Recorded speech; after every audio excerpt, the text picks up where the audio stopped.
video is student injury. So here's my client. And I have just explained to her the situation, that I have a little boo-boo and that I need to step away. So I'm over here at the sink and I'm coming to immediately wash my hands.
Oops, just dropped a disposable towel in the sink. No big deal.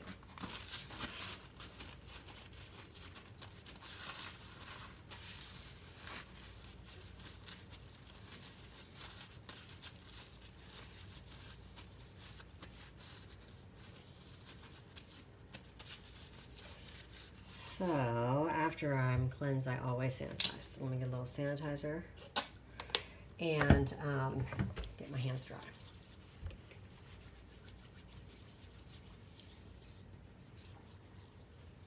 So I am here also at my first aid kit station sink. That's where I came to wash my hands.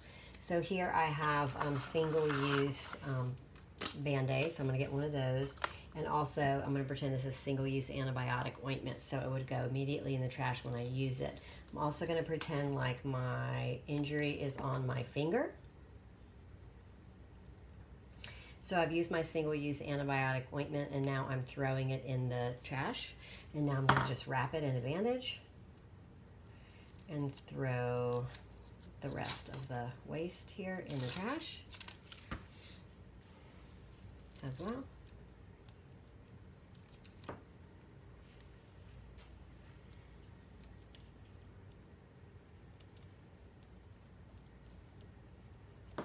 And before I go back to my client in my area, I need to put on disposable gloves.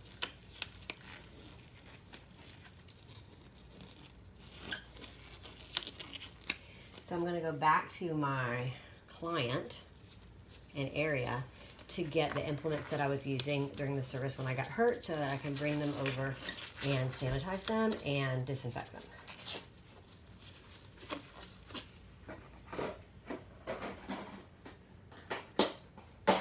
So here are the implements that I was using. Brought them right to the sink. And I'm grabbing now the first step in infection control, which is sanitation. So I've got some cleanser. I'm going to read my instructions on the back and then I'm going to get to it. Because of course my client is waiting and I want to make sure I take good care of her in the service. So I'm going to wash based on manufacturer's instructions.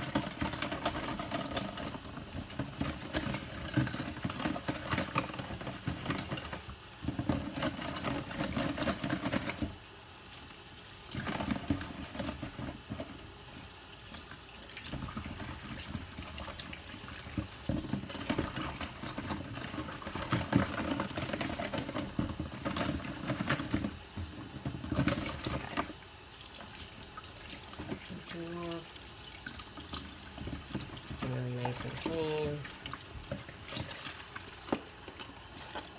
for the first part.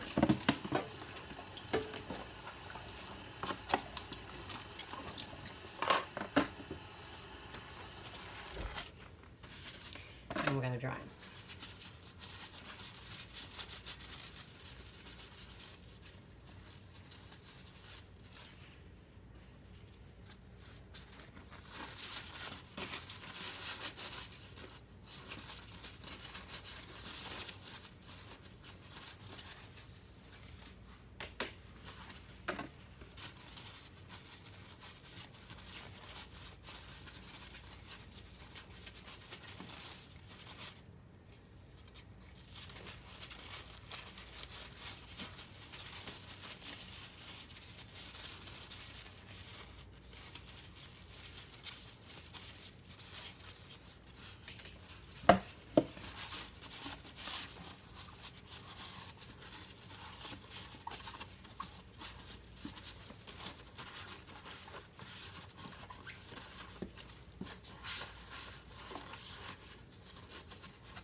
I want to make sure everything's really dry because any water in anywhere, container, the lid, the implements could dilute the next step of work, which is disinfection. So we're going to get our implements are nice and dry. We're going to get them in the container, and now we're going to just make a couple of changes. Gloves are on. I'm just going to take my glasses off because I need to take it to the next level with some goggles. And then I'm going to go find my special chemical disinfectant. So I'm using a mock barbicide, but we can use different kinds. So we always have to read the manufacturer's instructions as well on the back to know what kind of formula to make. Because I'm pretending like this is barbicide, barbicide's formula is for every 2 ounces of barbicide, you need 32 ounces of water. So in order to submerge my implements, I only need 16 ounces of water, which means I'm going to need 1 ounce of barbicide. So what I'm going to do first is measure out my water.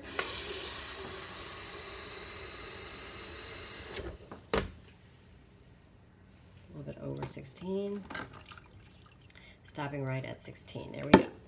And then we're going to measure out our 1 ounce of barbicide, which this is 1/4 of a cup, which is 2 ounces, so I need half or 1/8 of a cup. Whatever measuring you have. And so half, and then you pour it right in to the container, and then you're also going to seal. You don't have to stir it. You're going to seal your implements with their barbicide securely. Close up nice and tight, and then you set a 10-minute timer. So I want to go do that right now.